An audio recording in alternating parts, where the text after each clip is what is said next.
Il-medja internazzjonali rrapportat bi prominenza l-liġi li għaddiet mill-Parlament Malti dwar l-użu responsabbli tal-kannabis.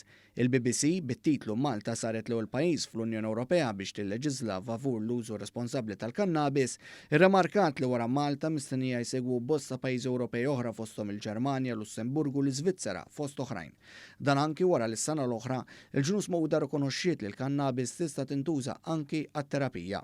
Il-BBC wkoll irrapportat l-inkonsistenza u l-konfużjoni tal-kap tal-Oppożizzjoni Bernard Gregg li l-ewwel tkellem favur il-liġi u mbagħad ivvota kontriha.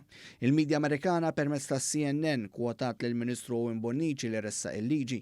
Dr. Bonnici ġie rapportat jgħid fuq is-CNN li l-Gvern huwa l-forza li jagħmel it-tibdiliet meħtieġa.